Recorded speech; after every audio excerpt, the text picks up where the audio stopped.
मेरे प्यारे साथियों, मित्रों और दोस्तों, सादर नमस्कार।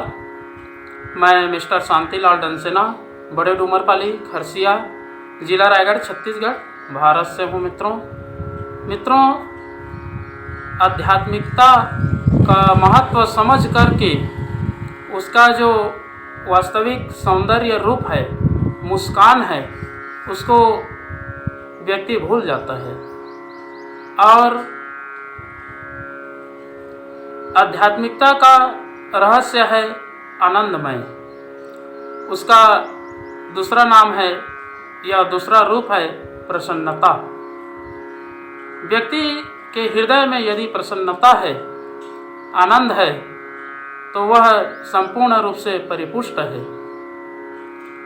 जिस व्यक्ति को आत्मज्ञान हो जाता है, उसे निरंतर अलौकिक दिव्य विभूतियाँ प्राप्त होती है और आत्मबल जो है हमेशा मुस्कान की ओर रहता है और अच्छे कार्यों के लिए प्रबलता रहती है, सत्कार्यों में निपुणता होती है और सद्भावों का समावेश होता है।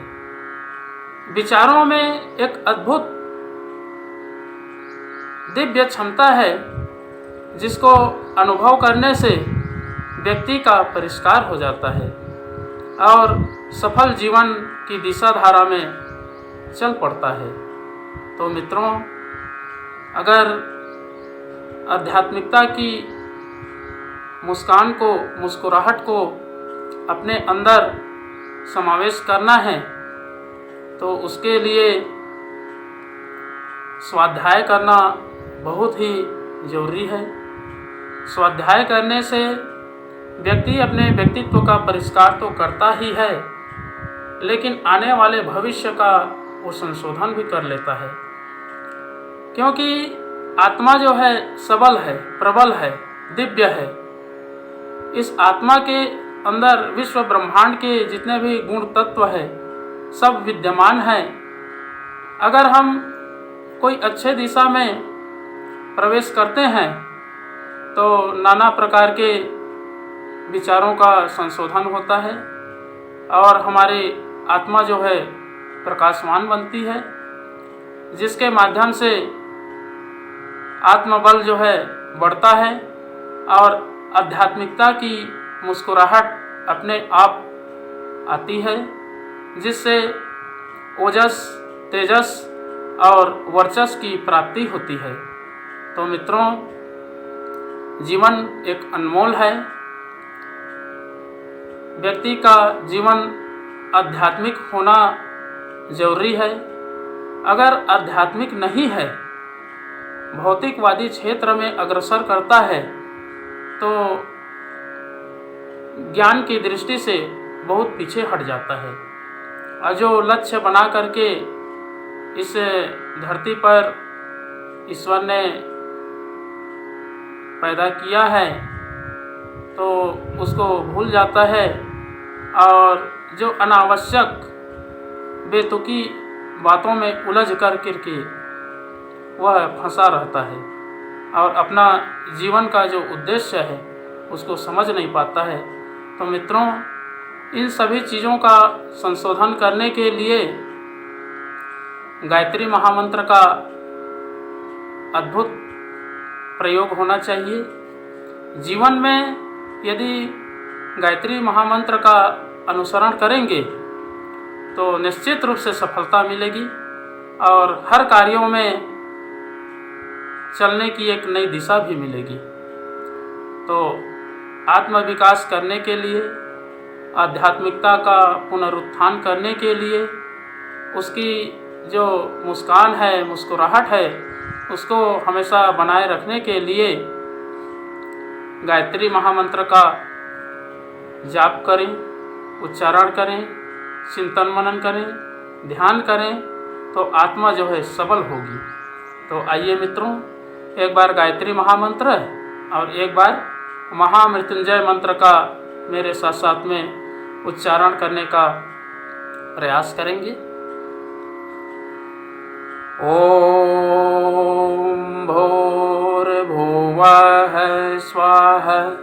तत्सवितुर्वरेण्यं भर्गो देवस्य धीमहि धियो यो नः प्रचोदयात्। उस प्राण स्वरूप, दुख नाशक, सुख स्वरूप, श्रेष्ठ तेजस्वी, पाप नाशक देव स्वरूप परमात्मा को हम अपनी अंतरात्मा में धारण करें।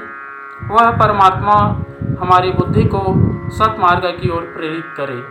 ओम हौम जुम सह ओम भूर्भुवस्वः ओम त्र्यंबकं यजामहे सुगंधिं पुष्टिवर्धनम् उर्वारुकमिव बन्धनान् मृत्युर्मुक्षीयमामृतात्। ओम स्वः भुवः भुः ओम सह जुम हौम ओम। मृत्युंजय महादेव त्राहि मां शरणागतं जन्म मृत्यु जरा व्याधि पीडितं कर्म बंधनाय। ओम असंभवं संभव कर्तुमुद्यतं प्रचंड झंझावृतिरोध सक्षमं युगस्य निर्माण कृते समुद्यतं परम महाकालममुं नमाम्यहम्। ओम गुरुर्ब्रह्मा गुरुर्विष्णु गुरुरेव महेश्वरः गुरुरेव परब्रह्म तस्मै श्री गुरुवे नमः। ओम अस्तो मा सद्गमय तमसो मा ज्योतिर्गमय मृत्योर्मामृतं गमय। परम पूज्य गुरुदेव वेदमूर्ति तपोनिष्ठ पंडित श्री राम शर्मा आचार्य जी, परम वंदनीय माता जी स्नेह सलीला भगवती देवी शर्मा जी और गायत्री माता, धरती माता, भारत माता, प्रकृति, पर्यावरण, सूर्यदेव, सविता देवता, महाकाल भगवान, सरस्वती माँ, लक्ष्मी माता, सभी ग्रह नक्षत्र, स्थानपति देवता, ग्रामपति देवता, अखिल विश्व ब्रह्मांड के सभी देवी देवताओं के सूक्ष्म संरक्षण में उपस्थित सभी हमारे आत्मीय, आदरणीय और सम्माननीय प्रिय देवतुल्य भाइयों, देवी स्वरूपा माताओं बहनों, मेरा सादा प्रणाम। ऋषि चिंतन के सानिध्य में से आज का जो एक बहुत ही रहस्यमय अनमोल सुविचार है आपके पास लेकर के प्रस्तुत करने का प्रयास कर रहा हूँ। आज का सुविचार है मित्रों, आध्यात्मिकता की मुस्कान। बहुत ही अनमोल सुविचार है। आत्मा का स्वरूप आनंदमय है। जिसे आत्मज्ञान हो जाता है उसे निरंतर आनंदित ही देखा जा सकता है। आध्यात्मिकता का दूसरा नाम है प्रसन्नता। जो प्रसन्न नहीं रह सकता उसने ना आत्मा को जाना और ना ईश्वर को। जो प्रसन्न नहीं रह सकता उसने न आत्मा को जाना और न ईश्वर को। शोक संतप्त, उद्विग्न और विक्षुब्ध व्यक्ति तो अनात्म तत्वों के वाहन मात्र हैं। जो क्रोध से झल्लाया करता है, जिसे खीज और आवेश का बार बार शिकार होना पड़ता है, उसकी आस्तिकता संदिग्ध ही मानी जाएगी। मित्रों, इस संसार में सब कुछ हंसने के लिए उपजाया गया है। जो बुरा और अशुभ है वह हमारी प्रखरता के लिए चुनौती के रूप में है। परीक्षा के प्रश्न पत्रों को देखकर जो छात्र रोने लगे उसे अध्ययनशील नहीं माना जा सकता। जिसने थोड़ी सी आपत्ति, असफलता एवं प्रतिकूलता को देखकर रोना धोना शुरू कर दिया, उसकी आध्यात्मिकता पर कौन विश्वास कर सकता है। प्रतिकूलता हमारे साहस को बढ़ाने, धैर्य को मजबूत करने और सामर्थ्य को विकसित करने आती है। सरल जिंदगी यदि संयत हो सके तो वह सबसे भद्दे ढंग की ही होगी, क्योंकि वह जो सरलता पूर्वक दिन गुजारता रहता है उसमें न तो किसी प्रकार की विशेषता रह जाती है और न प्रतिभा। संघर्ष के बिना भी भला कहीं इस दुनिया में किसी का जीवन संभव हुआ है। मित्रों, नई उपलब्धियों में हमें हंसना चाहिए। अब तक जो मिल चुका उससे संतोष व्यक्त करना चाहिए और भविष्य की शुभ संभावनाओं की कल्पना करके सदा प्रमुदित होते रहना चाहिए। बहुत बहुत धन्यवाद मित्रों।